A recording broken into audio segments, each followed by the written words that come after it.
Good morning, dear students. This is Vijender Sharma from village Berthal, and in our previous video, we have already learned about all the theoretical parts of this chapter, which is your 13th chapter of physics, and whose name is magnetic effect of electric current. And today we shall learn about its question, which are given in NCERT book. Okay, dear students. So, without wasting our time, let us start now. Our first question is draw magnetic field lines around a bar magnet.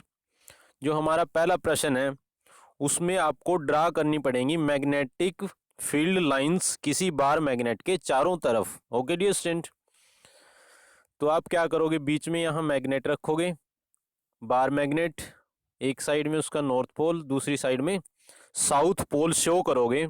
उसके बाद जो magnetic lines होती हैं वो हमेशा north pole में से निकलती हैं और किसकी ओर मूव करती हैं, साउथ पोल की ओर वो मूव करती हैं, इस तरह से। ओके डियर स्टूडेंट, वैसे ही इस साइड में भी कुछ नॉर्थ पोल से निकलती हैं और साउथ पोल की ओर वो मूव करती हैं, इस तरह से। तो आप इस तरह से उनको ड्रा कर सकते हो किसी बार मैग्नेट के चारों तरफ। जो मैग्नेटिक फील्ड लाइंस हैं उनकी डायरेक्शन को शो करने के लिए आप एरो के निशान नॉर्थ से साउथ पोल की ओर लगाओगे। ओके डियर स्टूडेंट, जो एरो के निशान लगाए गए हैं वो नॉर्थ से साउथ पोल की ओर आपको लगाने हैं। इधर भी जो डायरेक्शन है मैग्नेटिक फील्ड लाइन की वो आपको शो करनी है एरो के साइन लगा के नॉर्थ साइड से साउथ साइड की ओर। ओके डियर स्टूडेंट, क्योंकि जो मैग्नेटिक लाइंस होती हैं वो नॉर्थ पोल में से निकलती हैं और साउथ पोल की ओर वो मूव करती हैं। ओके डियर स्टूडेंट, रियलिटी में क्या होता है, आप कोई A4 साइज का वाइट पेपर लेते हो, उसके ऊपर एक बार मैग्नेट रख लेते हो, यहाँ पर बार मैग्नेट रख लेते हो, और जो बार मैग्नेट है उसके दो पोल होते हैं, नॉर्थ पोल और south pole. Okay dear student, उसके बाद क्या करना पड़ता है, मैग्नेट रखने के बाद आपको एक कंपास लेके इसके नज़दीक रखनी पड़ती है। कंपास भी एक छोटा सा मैग्नेट होता है। तो ये वाला मैग्नेट क्या करता है, उसके ऊपर फोर्स लगाता है मैग्नेटिक कंपास के ऊपर। उसके अंदर एक सुई होती है मैग्नेटिक कंपास के अंदर, तो वो मूव करती रहती है। पहले इस डायरेक्शन में होती है, उसके बाद जब यहाँ रखोगे मैग्नेटिक कंपास तो उसकी डायरेक्शन इस तरह से हो जाती है। यहाँ रखोगे मैग्नेटिक कंपास तो उसके अंदर जो नीडल होती है उसकी डायरेक्शन ये हो जाती है। फिर यहाँ रखोगे मैग्नेटिक कंपास तो उसकी डायरेक्शन ये वाली हो जाती है। यहाँ रखोगे मैग्नेटिक कंपास तो उसकी डायरेक्शन ये वाली हो जाती है। और जब यहाँ रखोगे आप मैग्नेटिक कंपास तो उसके जो एरो है उसकी डायरेक्शन ये हो जाती है। अब जो इनकी डायरेक्शन होती है उन्हीं के ऊपर आपको क्या करना पड़ता है, यहाँ पेंसिल के साथ पॉइंट लगाने पड़ते हैं। इन पॉइंटों को लगाने के बाद आप जब इनको प्लॉट कर दोगे तो आपको लाइन ड्रा करनी पड़ेगी, इन पॉइंटों से मिला के एक लाइन जाएगी और यही रिप्रेजेंट करती है मैग्नेटिक फील्ड लाइन को। ओके डियर स्टूडेंट, उसी तरह से आप यहाँ रखोगे मैग्नेटिक कंपास को, पहले उसकी नीडल इस डायरेक्शन में होएगी, उसके बाद जब यहाँ रखोगे तो उसकी नीडल इस डायरेक्शन में आ जाती है, यहाँ रखोगे तो उसकी नीडल इस डायरेक्शन में आ जाती है। ओके डियर स्टूडेंट, यहाँ रखोगे तो उसकी नीडल इस डायरेक्शन में आ जाती है। तो उसके बाद आप क्या करते हो, यहाँ पर एक पॉइंट लगाते हो पेपर के ऊपर, यहाँ लगाते हो, उसके बाद यहाँ लगाओगे आप पॉइंट पेंसिल के साथ, यहाँ लगाओगे, और जब इनको ज्वाइन करोगे तो आपके पास एक मैग्नेटिक लाइन आएगी। उसकी डायरेक्शन आपको शो करनी है नॉर्थ से साउथ की ओर। ओके डियर स्टूडेंट, तो इस तरह से प्रैक्टिकली आप बना सकते हो magnetic field lines around a bar magnet. Okay dear student, और पेपर में आपको ऐसे ड्रा करनी पड़ेंगी जैसे यहाँ दिखाई गई है।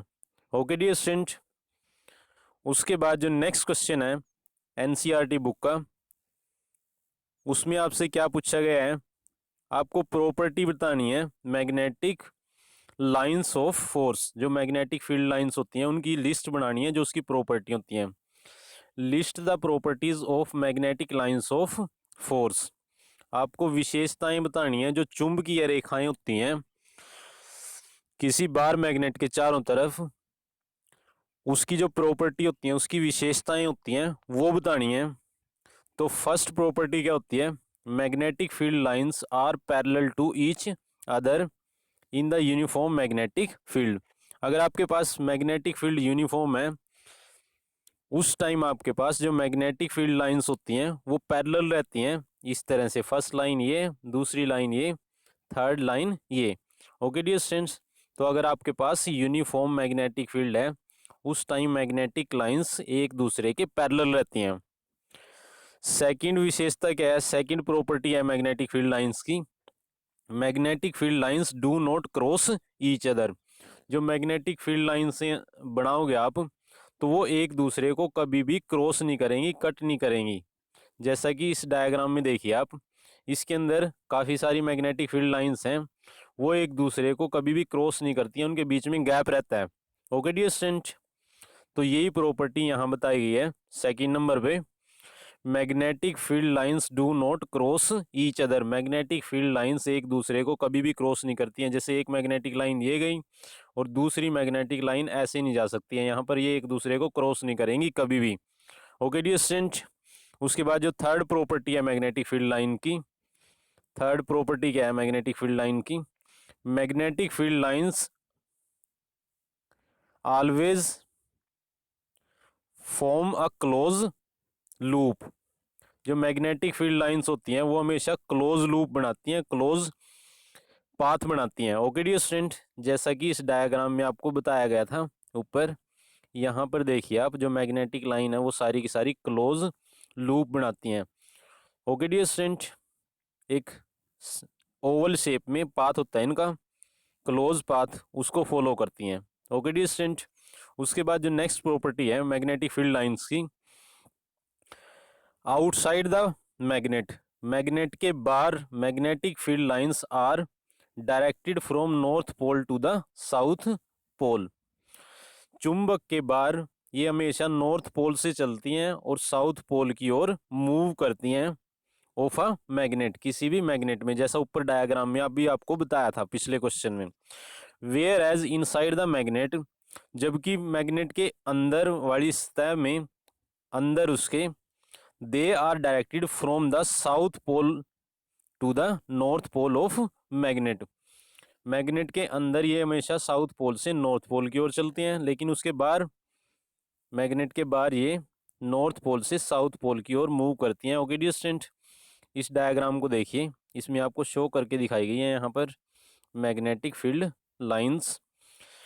तो जो प्रॉपर्टी थी उसके अंदर आपको क्या बताया गया है कि मैग्नेट के बाहर, इसके आउटसाइड, नॉर्थ पोल से चलती हैं और किसकी ओर मूव करती हैं, साउथ पोल की ओर मूव करती हैं। ओके डियर स्टूडेंट, लेकिन मैग्नेट के अंदर इनकी जो डायरेक्शन होती है वो साउथ पोल से, साउथ पोल से किसकी ओर होती है, नॉर्थ पोल की ओर। ओके डियर स्टूडेंट, तो यही आपको बताया गया था उस प्रॉपर्टी के अंदर।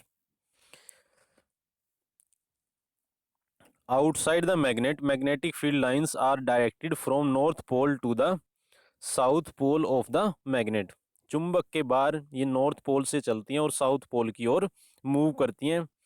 Where as inside the magnet, जबकि मैग्नेट के अंदर, they are directed from the south pole to the north pole of the magnet.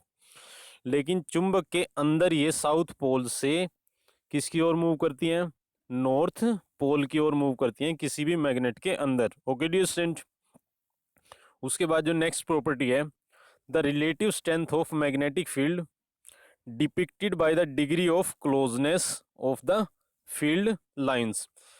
जो मैग्नेटिक फील्ड की स्ट्रेंथ होती है वो क्लोजनेस से पता चलता है कि मैग्नेटिक लाइनें कितनी क्लोज हैं एक दूसरे के। जितनी ज़्यादा वो एक दूसरे के क्लोज होती हैं उतनी ज़्यादा मैग्नेटिक फील्ड स्ट्रेंथ होती है। वहाँ चुंबक है उतना ही ज़्यादा फोर्स लगाएगा मैग्नेटिक मटेरियल के ऊपर, क्योंकि वहाँ पर मैग्नेटिक फील्ड की वैल्यू ज़्यादा होती है, वहाँ पर मैग्नेटिक फील्ड स्ट्रेंथ की वैल्यू आपको ज़्यादा मिलेगी, ग्रेटर मिलेगी, जहाँ पर मैग्नेटिक लाइनें एक दूसरे के क्लोज होती हैं। Okay dear student, field lines are more crowded at a place where the field is stronger. जहाँ पर मैग्नेटिक फील्ड ज़्यादा स्ट्रोंग होती है, जहाँ पर मैग्नेटिक फोर्स की वैल्यू ज़्यादा होती है, वहाँ पर ये सारी की सारी क्राउडेड होती हैं, एक दूसरे के बिल्कुल नज़दीक होती हैं। ओके डियर स्टूडेंट, तो डायग्राम में से देखिए और ज़्यादा अच्छी तरह से क्लियर हो जाएगा आपको।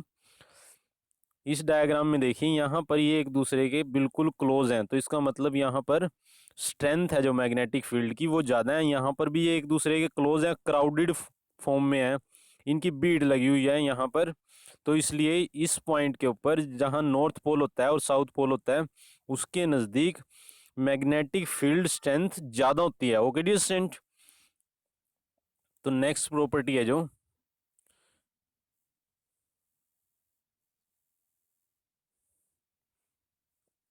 The relative strength of magnetic field is depicted by the degree of closeness of the field lines.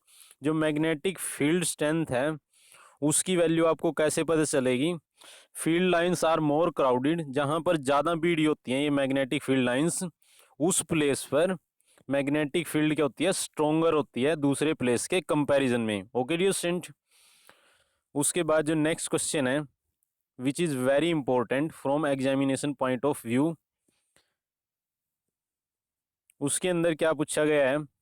Y don't two magnetic field lines of force intersect each other. ऐसा क्यों होता है कि कोई सी दो मैग्नेटिक फील्ड लाइन एक दूसरे को इंटरसेक्ट नहीं करती हैं? एक मैग्नेटिक फील्ड लाइन ये गई यहाँ से मैग्नेट के चारों तरफ और दूसरी ये वाली है। अब जो थर्ड इसमें से जाएगी नॉर्थ पोल में से वो कभी भी ऐसे क्रॉस करके इंटरसेक्ट नहीं करेगी इन पॉइंटों के ऊपर दूसरी मैग्नेटिक फील्ड लाइन को। तो ऐसा क्यों होता है यही आपको एक्सप्लेन करना है। Okay dear student, why don't two magnetic lines of force intersect each other. क्यों दो मैग्नेटिक फील्ड लाइन एक दूसरे को इंटरसेक्ट नहीं करती हैं, उसके पीछे क्या कारण है? Okay dear student, none of the field lines cross each other. कोई सी भी मैग्नेटिक फील्ड लाइन दूसरी मैग्नेटिक लाइन को कभी भी क्रॉस नहीं करती है। ऐसा इसलिए होता है, this is because if they did, अगर वो ऐसा कर देती हैं, the compass needle will point in two direction. तो उस पॉइंट के ऊपर, पॉइंट ऑफ इंटरसेक्शन के ऊपर जब मैग्नेटिक कंपास रखोगे, आप कंपास नीडल रखोगे, तो आपको दो डायरेक्शन दिखाएगी मैग्नेटिक फील्ड की, which is not possible in any case, जो कि पॉसिबल नहीं है, जो कि संभव नहीं है किसी भी केस में। ओके डियर स्टूडेंट, मान लीजिए आपके पास ये कोई मैग्नेट है, बार मैग्नेट, यहाँ इसका नॉर्थ पोल है और यहाँ इसका साउथ पोल है। यहाँ से एक मैग्नेटिक लाइन मूव करती है नॉर्थ पोल से साउथ की ओर। दूसरी मैग्नेटिक फील्ड लाइन अगर बाई चांस इसको क्रॉस कर देती है, इस पॉइंट के ऊपर इंटरसेक्ट कर देती है, तो जब यहाँ आप मैग्नेटिक कंपास रखोगे तो मैग्नेटिक कंपास की जो नीडल है एक डायरेक्शन तो ये दिखाएगी आपको मैग्नेटिक फील्ड की, और दूसरी डायरेक्शन ये वाली दिखाएगी, दो डायरेक्शन दिखाएगी इस पॉइंट के ऊपर मैग्नेटिक कंपास है मैग्नेटिक फील्ड की, जो कि संभव नहीं है, इसलिए वो एक दूसरे को कभी भी इंटरसेक्ट नहीं करती हैं। Okay dear student,